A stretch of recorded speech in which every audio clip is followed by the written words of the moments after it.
Time for some more video goodness. You can see my my diff cover repair is leaking. It's good, really good. I don't care. It's not dripping on the ground, so that's good enough for me. Today and for the next few days, I'm addressing all the little things that I need to fix up before I can put this on the dyno. One of those things is the tail shaft vibrates. So I've just done a measurement of the angle versus the angle, that angle there, and that's at 4.5 degrees, and that one back there is at 2.5 degrees. So I need to wind out these doodads a little bit just to tilt the diff back slightly so that that angle matches the front angle, which should hopefully resolve my my vibration under power. I've got another exhaust which I'm going to try and put on it as well, but I probably won't do that before I do the dyno. I need to roll the guards a smidge. I've just put a line there where it rubs. That shouldn't be too hard. I'm just going to make a little jig to do that. And I'm going to put in the shifter mechanism cover in there as well, just to keep a bit of the heat out of the cabin. But that's on the list, so time to get into it. Another thing I'll point out is the car is sitting at approximate ride height at the moment. I've taken the springs out and I'm just sitting the diff on the transjack here, so the springs are over there waiting to explode and kill me. But yeah, that's approximate ride height within maybe a centimetre, so the diff angle should be pretty close to what I'm using. Okay, tail shaft's all done, 4.5 degrees on the front and on the back now, so that should fix up that problem. And now I'm moving on to trying to roll these guards a little bit. So I've just marked a line on here and I've started it off with just a little hook that I made here. Not much of a tool, but just enough to start the bend, and then finishing it off with a hammer. So just going to do a clearance check before I put the springs back in to see how that fits now. Okay, with the diff jacked up all the way to bump stops, this is what I'm looking at for clearance now. So that was the problem area before, was right in here. So I'm just going to fix up that little bit there, which is a bit close. It's probably not going to get any closer, but if I go from sort of there to there, I'll have finger width the whole way around, which will be much better. Okay, and the other side, you can see how tight that is. It is actually just touching, but only just. The panhard rod pulls the diff that way when it squats, so I'm going to pull the panhard 5mm out just to sort of balance it out when it's at full squat, and I'll roll from sort of here, the frame here, around to about there, just to make it so I can fit something bigger if I need to later on. Well, this part should be interesting. Remotely tuning a car from Germany. Yeah, what's the worst that could happen?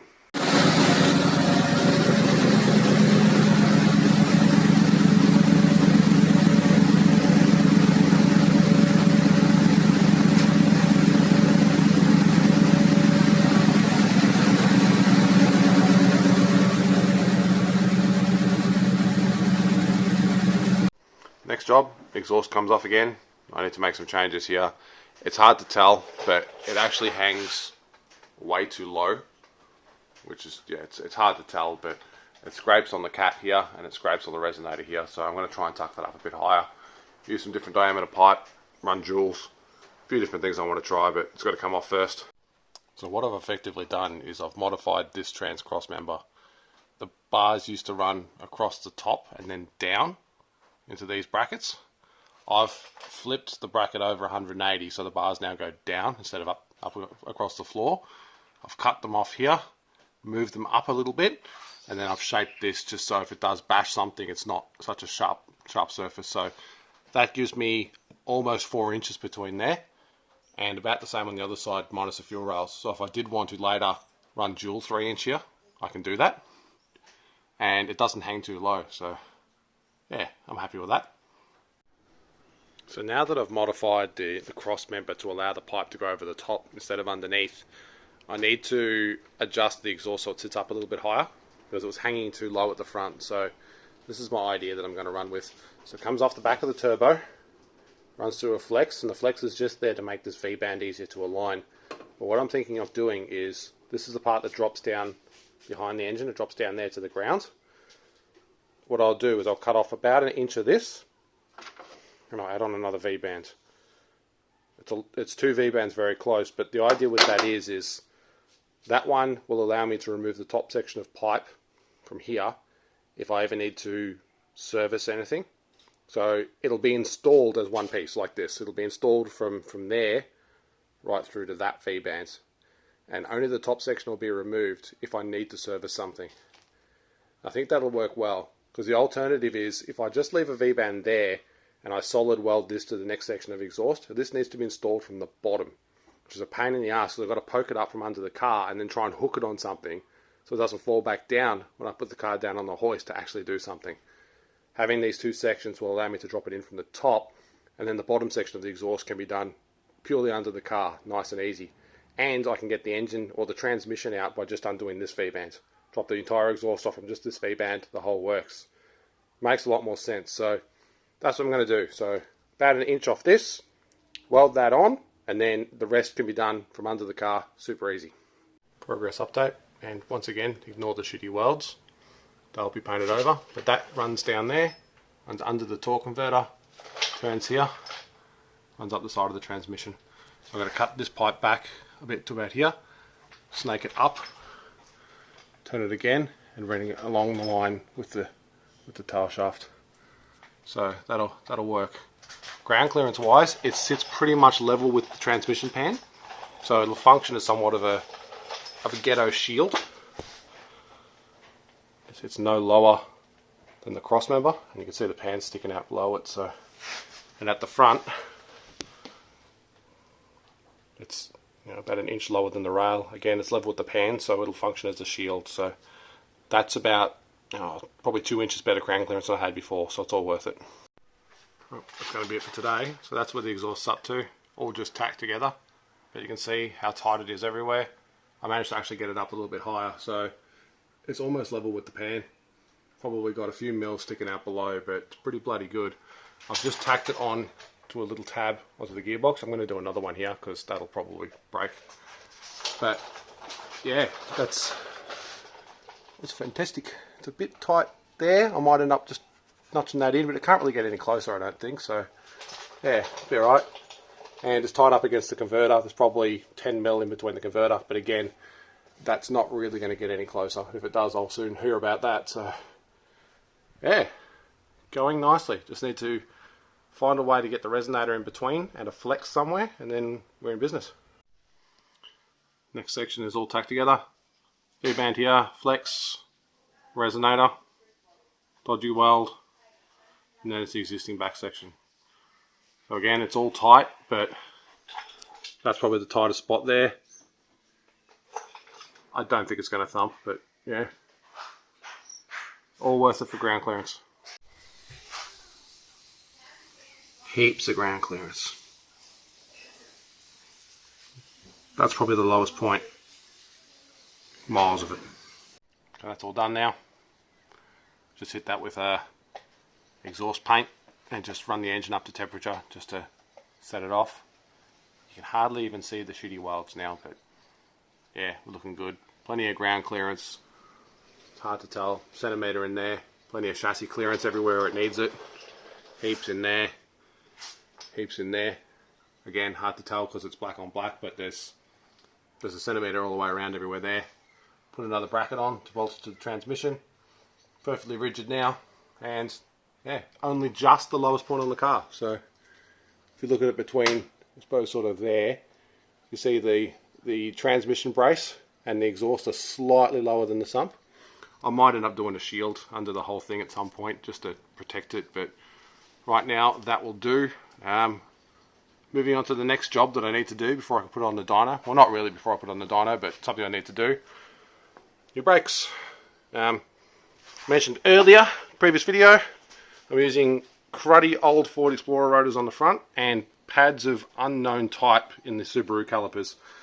The guy that I bought the brakes from upgraded his brakes, so I wouldn't be surprised if they were a super aggressive pad, because he was trying to get everything he could out of those calipers. So, going to change them. New rotors, new pads. I'll do that now. Genuine Bosch rotors. Look at me, big spender. And got my Subaru calipers. So these calipers are actually designed for a rotor that's 2 mil thinner than these, so it's quite tight with new brake pads, but it'll be alright. Even if it weighs down a little bit, I'm not really too concerned. So on they go.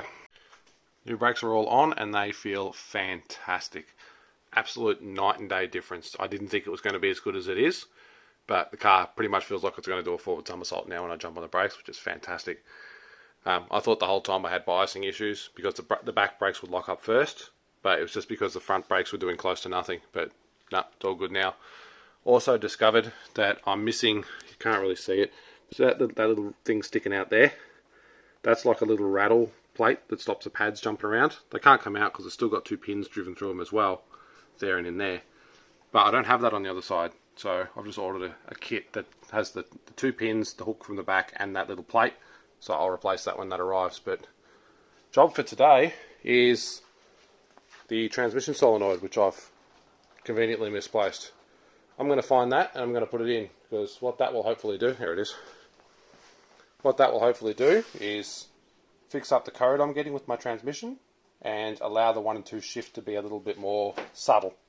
So I need to drain the transmission through my new fancy sump plug, remove the pan cover, change the solenoid and reverse, and hopefully it works. Sure, it's a small drain, but it's draining at an acceptable speed. It'll take a little while, but better than having it all over the floor. Okay, trans is drained. I've just put the plug back in finger tight so it doesn't drip on the ground anymore. And I've removed the crossover pipe that runs around the transmission. It gets in the way just because there's brackets on that side, so it blocks me from removing the trans pan, but that's out of the way now. I can take the pan off. Pan's off, just there. Only dripped a little bit on the ground. That there is a solenoid that I need to change, so I need to take the filter off, and there'll be a little clip in there somewhere, and I can change it, and then hopefully the magic just happens, or not, we'll see. Solenoid's in, that little screw there, T25 Torx bit is what holds it in. So I've got a blue one in there now, which is the new one, and the old one is there, which is sort of a yellowy brown.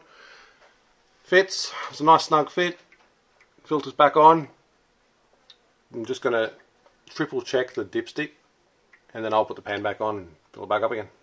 Okay, pan's back on. Now to put this monstrosity back on. Okay, this fluid, this pump, back down the dipstick. That's how much I took out, that's how much is going back in.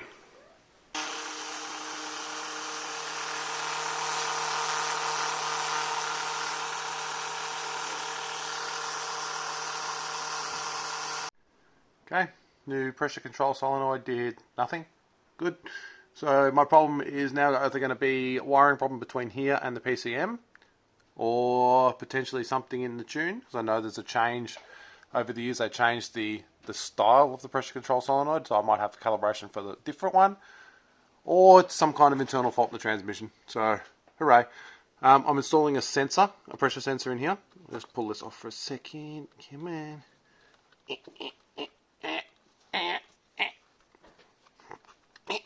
Alright, off. Installing a pressure sensor there. It's directly behind the Prindle switch, so I've got to use a little elbow. So I'm just going to nip that up tighter, and then I can run a plug to that, and I should be able to get an idea of the pressure the trans is doing between different gears, because that matters, and that might be half my problem. Not going to fix the problem, but it's going to tell me what type of problem I have, hopefully. Okay, that guy's nipped up in there now. Prindle switch fits over the front. I'll get a plug and I'll run a wire up along that loom. But first I'm just going to put all this Prindle shit back together. Alright, that's all bolted back up now. Before I fire that up and just to see how much it pisses fluid all over the floor, I'm going to address a little problem I've got, which is the noise with this small muffler, which actually will fit perfectly in the back here. So I'm going to cut that Magnaflow one out. Well, not Magnaflow, sorry, Flowmaster. That does close to nothing, that fucking thing. That's useless. So I'm going to put that in, see if that makes a difference. Muffler is now swapped, booger welded on. Turned out okay, fit nicely. Good to see how that sounds in a minute, see if it was all worth it or not. What else have I done? I found this. Let me just spin my chair around here.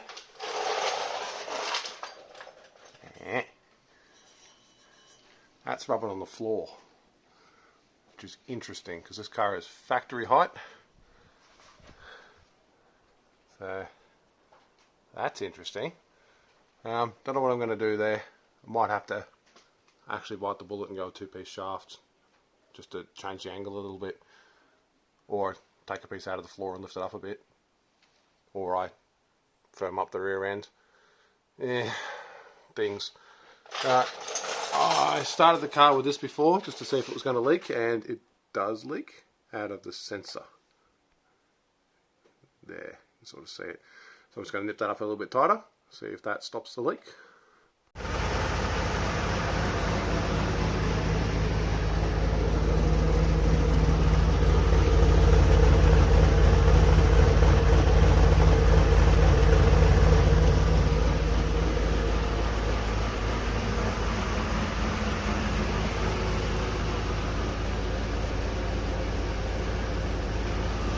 It's not terrible. It'll get quieter once the muffler sort of breaks in a bit. It's okay. Ah, man, I hate tapered fittings. It's still leaking in there somewhere. Let's see your leak now. Loctite 569 thread sealant. Haha. Alright then, keep leaking, whatever. See all this spotty shit? That's my trans fluids that's trying to escape again. Quite successfully too. God damn. Makings of my new breather. So dash 12 off that rocker cover, straight down and around here. And it's going to be into this, but further down. So it'll have constant suction from the turbo, and it's below the turbo, so if it does suck any fluids, it'll just sit in the filter, which is fine. I don't imagine it will anyway, because there's a baffle inside that do that anyway. But that's better, and then I'll get rid of all of this catch can stuff. I don't think I need it, and this is going to do a better job, I think, and not smell as bad. Next job, oil pressure sensor, which lived in that hole there. That's that guy there. This was reading negative 16 kPa, or something like that, so that's not working, because I don't think I'm making vacuum oil pressure. New guy, genuine AC Delco, time to drop it in the hole. Next job, might change this gigantic steering wheel for a more modern one, so I've got room for my knees. Old one's out, and there's a new one to go in. It's hard to tell in the video, but there's quite a significant size difference, so I'll swap that over now.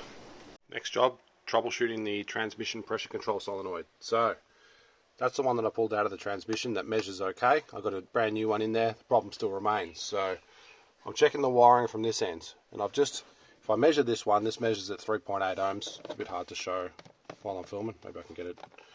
Maybe I can get it. Let's have a look. 3.9, 4.1, 3.7, 3.8. I'm only touching that loosely, so it's going to fluctuate a little bit, but 3.8 is roughly the target. Now, on the green connector, pins 6 and 8 run to that sensor, so I should expect a pretty similar result. It will be slightly higher, slightly, because it's got to go a lot further, so there's a bit of wire in between as well. So if I can, I don't think I'm going to be able to do this one. That one, all right. That one, and that one. Oh, you fucker.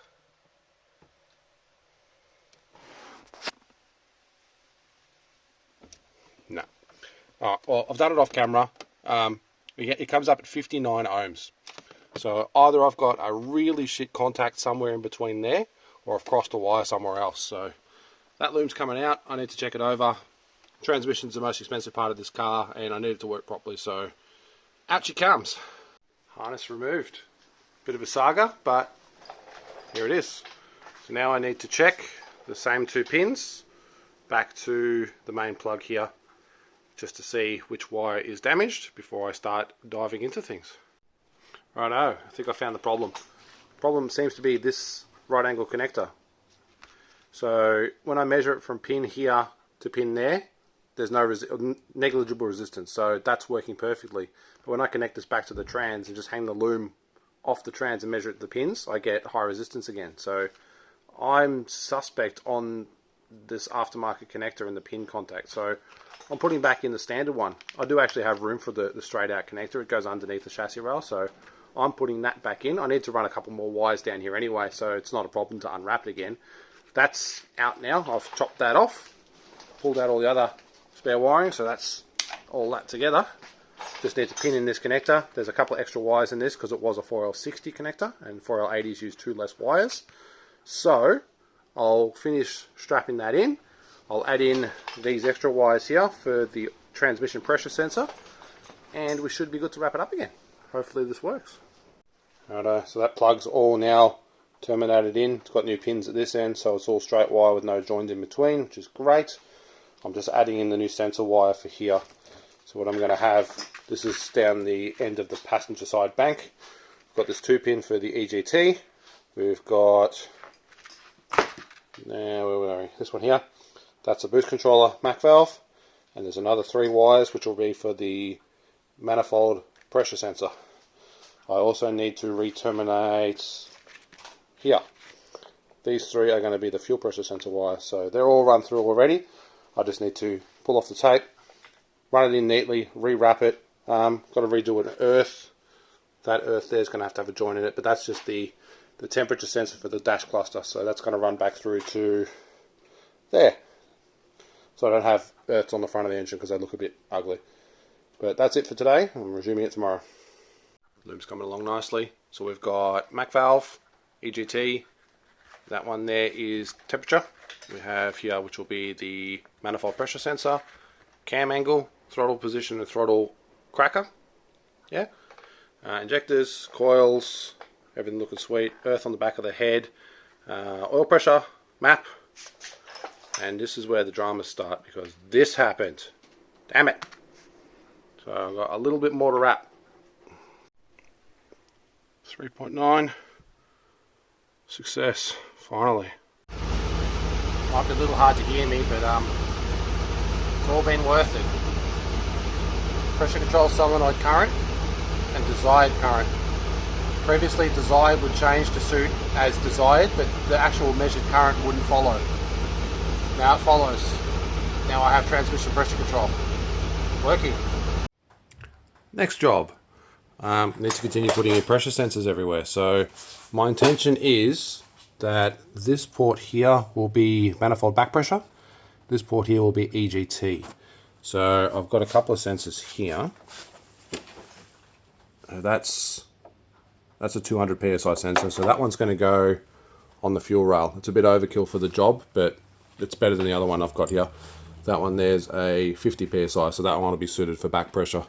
They both use the same plug as an LS1 IAC valve. So I've got plugs for those. I'll crimp those in. EGT's got to go in as well. I want to change that connector to a DTM.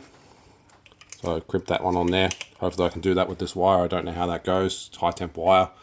And then I'll make a bracket sort of here to hold that. And also I want to put in here the boost tee. So I don't really need this lifting hook because I can't get the engine out the top easily anyway.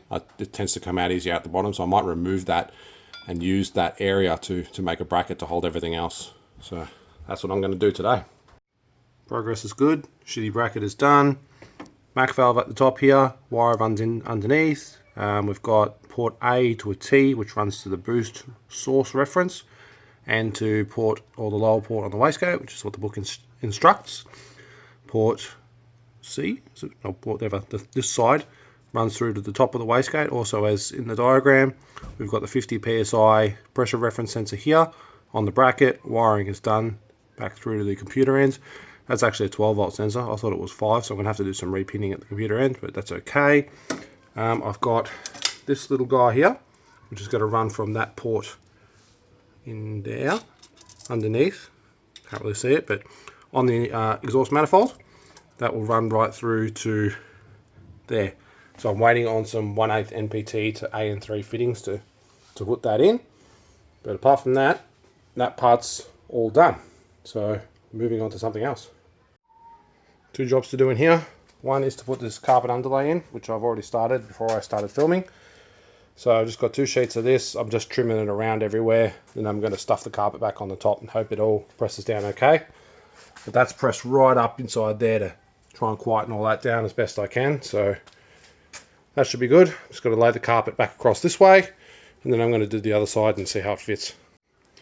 Carpet's all back in over the top of the insulation, and the seats are in. I'm going to use the blue interior that I got a little while ago. Just put that together with the blue stuff.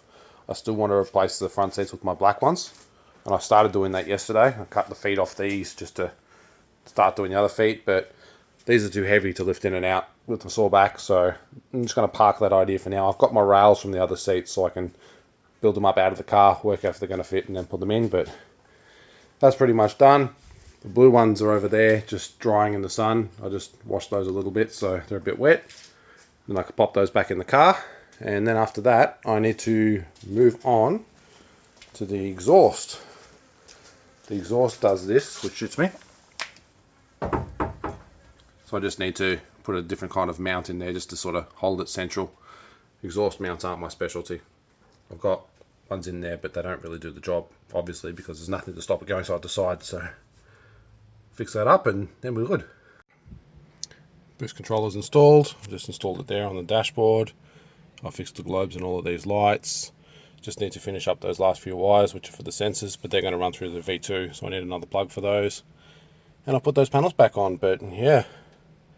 That is the somewhat finished product. Still got to put the passenger seat in, but you don't need to see that.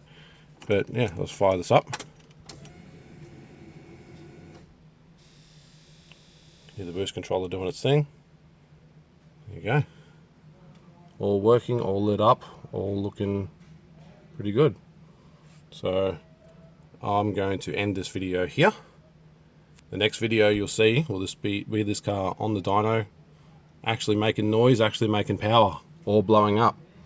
You'll have to subscribe to find out, but yeah, that's it for this one. Sorry it's been a bit long, a bit boring, not a lot of montages or anything action, but is what it is. And yeah, thanks very much.